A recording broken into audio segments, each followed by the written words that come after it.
नमस्ते। Money capital channel में आप सबका स्वागत है। तो आज हम इस वीडियो में सन रिटेल लिमिटेड इस कंपनी का जो पेनी शेयर है जिसकी प्राइस अभी हमें 78 पैसे की देखने को मिली है, तो इस शेयर के बारे में हम आज के वीडियो में फुल इंपॉर्टेंट डिटेल्स देखने वाले हैं ताकि हमें ये पता चल सके कि कंपनी आने वाले दिनों में एक अच्छे रिटर्न देगी या फिर नहीं, और हमें इस कंपनी में कितनी इन्वेस्टमेंट करनी चाहिए या फिर हमें इस कंपनी में इन्वेस्टमेंट करने से अवॉइड करना चाहिए। तो कंपनी के रिलेटेड जो इंपॉर्टेंट डिटेल्स है उसमें सबसे पहले हम कंपनी का जो बिजनेस है उसके बारे में इंफॉर्मेशन देखते हैं। तो कंपनी रिफाइंड और फिल्टरेड एडिबल ऑयल है उसमें ट्रेडिंग करती है, जो कि कंपनी का बिजनेस है वो हमें अच्छा देखने को मिला है। लेकिन इस बिजनेस में कंपनी अपने जो ग्रोथ है वो भी अच्छी करनी चाहिए, तभी कंपनी आने वाले दिनों में एक अच्छी रिटर्न देगी। तो कंपनी का जो बिजनेस है उसके बारे में हमने इन्फॉर्मेशन देख ली। इसके बाद कंपनी का अगर हम मैक्सिमम चार्ट देखेंगे तो मार्च 18 में कंपनी का शेयर है उसकी प्राइस अगर हम देखेंगे तो यह हमें 3 से लेकर 3.5 रुपीज़ के आसपास हमें कंपनी के शेयर की प्राइस ट्रेड करते हुए देखने को मिली थी। लेकिन इसके बाद कंपनी के शेयर में हमें डाउनफॉल देखने को मिला और कंपनी का जो शेयर है वो हमें 2 रुपीज़ के आस पास आते हुए देखने को मिला। इसके बाद फिर से गिरावट हुई और उसके बाद कंपनी का जो शेयर है वो फिर से 2 रुपीज़ के आसपास देखने को मिला और उसके बाद हमें फिर से अब कंपनी के शेयर में गिरावट देखने को मिली और कंपनी का शेयर है 1 रुपीज़ के नीचे आते हुए देखने को मिला है। तो कंपनी का जो शेयर है उसमें कंपनी का कंटिन्यूस डाउनफॉल हो रहा है, जो कि कंपनी के बिजनेस के लिए एक बहुत ही निगेटिव बात है। तो कंपनी का जो परफॉर्मेंस है वो देखने के लिए सबसे पहले हम कंपनी का प्रॉफिट एंड लॉस स्टेटमेंट है उसके बारे में इंफॉर्मेशन देखते हैं। तो उसमें सबसे पहले कंपनी का सेल्स है वो अगर हम देखेंगे तो मार्च 11 में कंपनी का सेल्स 4.86 करोड़ का था, जो कि इसके बाद बढ़कर 5.21, बढ़कर 19.36, 16.35, 23.09, 25.48, मार्च 17 में 68 करोड़, मार्च 18 में 65 करोड़, मार्च 19 में थोड़ा सा कम होकर 44 करोड़। लेकिन अगर हम मार्च 20 से देखेंगे तो कंपनी का जो सेल्स की ग्रोथ है वो बहुत ही उसमें बड़ा डाउनफॉल हुआ और ड्रॉप देखने को मिला। और कंपनी का जो सेल्स है वो मार्च 20 में 2.25, 21 में 2.69 और मार्च 22 में 2 करोड़ का देखने को मिला है। तो कंपनी का जो सेल्स के परफॉर्मेंस है वो हमें पिछले 3 साल में यहाँ पर उसमें बहुत ही बड़ा डाउनफॉल देखने को मिला है और उसकी वजह से अगर हम देखेंगे तो कंपनी के परफॉर्मेंस है उसमें भी बहुत ही बड़ा इम्पैक्ट आते हुए देखने को मिलेगा। क्योंकि अगर हम देखेंगे तो कंपनी का जो सेल्स है उसके कंपेरेटिवली पिछले 3-4 साल में कंपनी के एक्सपेंस बहुत ही ज़्यादा हुए हैं और उसी वजह से कंपनी का ऑपरेटिंग प्रॉफिट है वो भी पिछले 4 साल में लॉस मेकिंग है, जो कि हमें यहाँ पर मार्च 19 से देखने को मिला है। तो कंपनी का ऑपरेटिंग प्रॉफिट माइनस में जाना ये कंपनी के परफॉर्मेंस के लिए बहुत ही निगेटिव बात है, जो कि हमें इस कंपनी के लिए देखने को मिली है। और उसके साथ ही में कंपनी का ऑपरेटिंग प्रॉफिट मार्जिन है ये भी पिछले 4 साल में कंटिन्यूस लॉस मेकिंग और माइनस में है। तो कंपनी का ऑपरेटिंग प्रॉफिट के साथ ही में ऑपरेटिंग प्रॉफिट मार्जिन है ये भी लॉस मेकिंग और निगेटिव में, जो कि कंपनी के परफॉर्मेंस के लिए ये भी बहुत ही निगेटिव बात है। तो कंपनी का ऑपरेटिंग प्रॉफिट और ऑपरेटिंग प्रॉफिट मार्जिन में कंपनी के जो परफॉर्मेंस है वो बहुत ही खराब हुए, जो कि कंपनी के बिजनेस के लिए ये बहुत ही निगेटिव बात है। और उसके साथ ही में कंपनी का नेट प्रॉफिट अगर हम देखेंगे तो मार्च 11 में कंपनी का नेट प्रॉफिट 0.01, इसके बाद 0.01, 0.02, 0, 0.01, 0.04। तो पहले अगर हम 6 साल देखेंगे तो कंपनी का जो नेट प्रॉफिट है वो प्लस में ज़रूर था, लेकिन वो ना के बराबर ही था।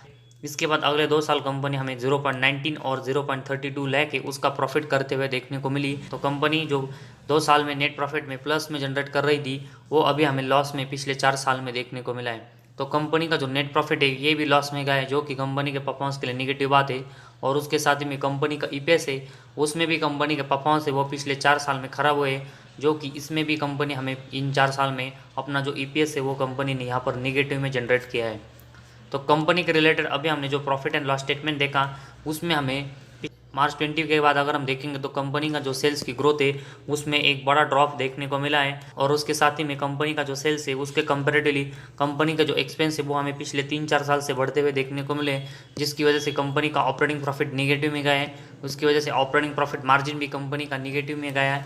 और उसके साथ ही में कंपनी का नेट प्रॉफिट और अगर हम ईपीएस देखेंगे तो ये भी पिछले 4 साल में लॉस मेकिंग हुआ है। तो इसी वजह से कंपनी जो लॉस मेकिंग है और उसी वजह से पिछले कुछ दिनों से कंपनी का जो शेयर है उसमें एक बड़ा डाउनफॉल आते हुए देखने को मिला है, जो कि कंपनी के परफॉर्मेंस है वो खराब होने की वजह से ही कंपनी के शेयर में एक बड़ा डाउनफॉल हुआ, जो कि कंपनी के परफॉर्मेंस के लिए एक निगेटिव बात है। इसके बाद कंपनी की बैलेंस शीट है वो अगर हम देखेंगे तो उसमें कंपनी के जो रिजर्व है वो मार्च 22 में 1.09 करोड़ के यहाँ पर हुए हैं, जो कि इससे पहले 6.99, 7.03, 02, 7.11 थे। तो मार्च 19 से मार्च 21 तक देखेंगे तो कंपनी के जो रिजर्व है वो बहुत ही अच्छे उसमें ग्रोथ हुई थी। लेकिन मार्च 22 में कंपनी का जो रिजर्व की ग्रोथ है उसमें एक बड़ा ड्रॉप देखने को मिला है, जो कि मार्च 19 से पहले जिस तरह कंपनी के रिजर्व बहुत ही खराब थे उसी तरह फिर से हमें कंपनी का जो रिजर्व है वो मार्च 22 में देखने को मिला है। तो कंपनी के परफॉर्मेंस के लिए ये भी नेगेटिव बात है। और उसके कंपेरेटिवली कंपनी का अगर हम बोरोइंग्स देखेंगे तो कंपनी के ऊपर सिर्फ 71 लाख का बोरोइंग्स है, जो कि पिछले कुछ दिनों से कंपनी अपना जो बोरोइंग्स है कंटिन्यूस कम कर रही है। तो कंपनी का जो बोरोइंग्स है वो कंटिन्यूस यहाँ पर कम होना, जो कि कंपनी के परफॉर्मेंस के लिए बहुत ही पॉजिटिव पॉइंट है। तो कंपनी एकदम डेट फ्री के आसपास अभी हमें देखने को मिली है। तो हम ऐसे मान के चल सकते हैं कि कंपनी बिल्कुल डेट फ्री है। लेकिन उसके कंपेरेटिवली कंपनी का जो रिजर्व कम हो रहा है ये भी कंपनी को यहाँ पर बढ़ाना पड़ेगा, तभी कंपनी की बैलेंस शीट है वो स्ट्रांग होते हुए देखने को मिलेगी। सिर्फ कंपनी अपना जो बोरोइंग्स है वो कम करने की वजह से कंपनी के सभी परफॉर्मेंस में ग्रोथ होते हुए देखने को नहीं मिलेगी। कंपनी को सभी सेगमेंट में यहाँ पर एक अच्छी और डिसेंट ग्रोथ करनी पड़ेगी ताकि कंपनी एक अच्छा रिटर्न हमें दे। तो करंट पोजीशन में कंपनी जरूर अभी डेट फ्री है, लेकिन कंपनी का जो रिजर्व मार्च 22 में कम हुआ है वो कंपनी को आने वाले साल में बढ़ाना पड़ेगा ताकि कंपनी की बैलेंस शीट एकदम स्ट्रांग हो। तो कंपनी ने जिस तरह डेट कम किया उस तरह कंपनी को अपना जो रिजर्व है वो बढ़ाना पड़ेगा। इसके बाद कैश फ्लोज के बारे में इंफॉर्मेशन देखते हैं। कंपनी का नेट कैश फ्लो 10 लाख का है, जो कि इससे पहले 2 साल कंपनी का नेट कैश फ्लो माइनस में कंपनी ने जनरेट किया था, और उससे पहले 1 साल कंपनी का नेट कैश फ्लो प्लस में था, और उससे पहले कंपनी का नेट कैश फ्लो है वो माइनस में था। तो कंपनी का जो नेट कैश फ्लो है वो हमें पिछले 4-5 साल से कंटिन्यूस प्लस और माइनस में जाते हुए देखने को मिला है। तो ऐसे में कंपनी को अपना जो नेट कैश फ्लो है यहाँ पर उसको स्टेबल करके प्लस में जनरेट करना पड़ेगा ताकि कंपनी की एक अच्छी ग्रोथ हो। इसके बाद डेप्टर डेज के बारे में इंफॉर्मेशन देखते हैं। तो मार्च 22 में कंपनी के डेप्टर डेज 501 है, जो कि मार्च 21 में 1400 और मार्च 20 में 1800 थे। तो मार्च 20 और 21 में कंपनी के जो डेप्टर डेज है वो बहुत ही ज़्यादा थे, जिसको कंपनी मार्च 22 में ज़रूर कम करते हुए देखने को मिली है। तो कंपनी के जो डेप्टर डेज है वो मार्च 22 में कंपनी ने ज़रूर कम किए, लेकिन कंपनी को इसको कंटिन्यूस ऐसे ही कम करना पड़ेगा और इसको 100 के नीचे लाना पड़ेगा ताकि कंपनी की एक डिसेंट ग्रोथ हो। और उसके साथ ही में कंपनी की इन्वेंटरीज अगर हम देखेंगे तो ये हमें 194 यहाँ पर मार्च 22 में देखने को मिले, जो कि मार्च 21 में 135 थे।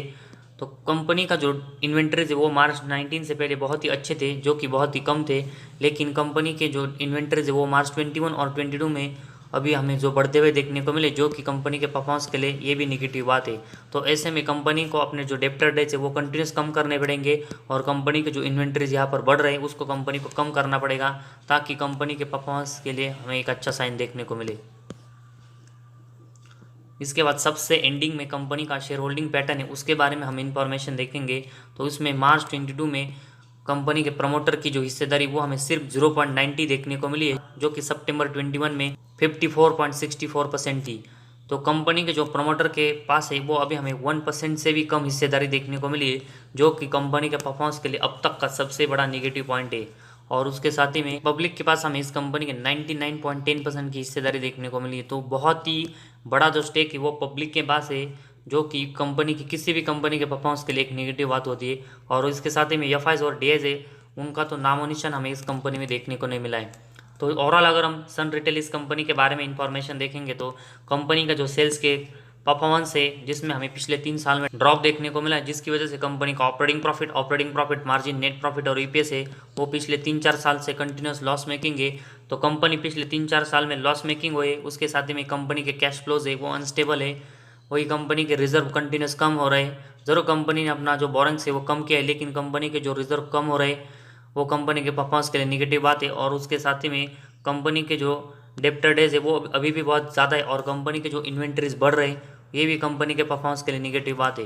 और उसके साथ ही में कंपनी के प्रमोटर के पास 1% की भी हिस्सेदारी देखने को नहीं मिली है। और इन सब रीज़न की वजह से सन रिटेल इस कंपनी का जो शेयर है उसमें बहुत ही बड़ा हमें डाउनफॉल देखने को मिला है। तो ज़रूर अगर हमें इस कंपनी का शेयर ऊपर जाते हुए देखने को मिल सकता है, लेकिन अभी हमें ऑपरेटर ही इस कंपनी के शेयर को ऊपर ले जाते हुए देखने को मिलेंगे, क्योंकि अगर हम देखेंगे तो प्रमोटर की जो हिस्सेदारी है वो हमें यहाँ पर ना के बराबर देखने को मिली है, और कंपनी जो लॉस मेकिंग है और इसी वजह से एफआईज और डीएस है वहाँ हमें इस कंपनी में ज़्यादा इंटरेस्टेड यहाँ पर देखने को नहीं मिलेंगे, और ऑपरेटर ही हमें इस कंपनी के शेयर को ऊपर ले जाते हुए देखने को मिलेंगे। तो ऐसे में इस कंपनी में हमें यहाँ पर ज़्यादा इन्वेस्टमेंट नहीं करनी, क्योंकि ऑपरेटर एक बार इस कंपनी के शेयर को अगर हमें ऊपर ले जाते हुए देखने को मिलते हैं और उसके बाद वो हाई पॉइंट से अपने जो शेयर है वो सभी यहाँ पर बेच देंगे और कंपनी के शेयर में हमें लोअर सर्किट और यहाँ पर बड़ा डाउनफॉल देखने को मिल सकता है। और अगर इन्वेस्टमेंट करनी है तो 100 से लेकर 100 रुपीज़ के आसपास। और अगर हमें पेनी शेयर इसकी वजह से अगर इस कंपनी में इन्वेस्टमेंट करनी है तो सिर्फ 100 से लेकर हम और लेकिन इसके बावजूद अगर इस कंपनी में किसी को यहाँ पर पेनी शेयर होने की वजह से इन्वेस्टमेंट करनी है तो इतनी छोटी इन्वेस्टमेंट करनी चाहिए कि वो यहाँ पर डूब भी गई तो हमें बहुत ही ज़्यादा लॉस ना हो। तो फिलहाल कंपनी के रिलेटेड जो इन्फॉर्मेशन देखने को मिली उसमें कंपनी सभी सेगमेंट में लॉस मेकिंग और ख़राब परफॉर्मेंस कर रही है, जिसकी वजह से हमें इस कंपनी में फ़िलहाल इन्वेस्टमेंट करने से अवॉइड ही करके चलना चाहिए। तो फिलहाल आज हमारी इस वीडियो में बस इतना ही। अगर आपको हमारा वीडियो पसंद आया तो इस चैनल को ज़रूर सब्सक्राइब कीजिए।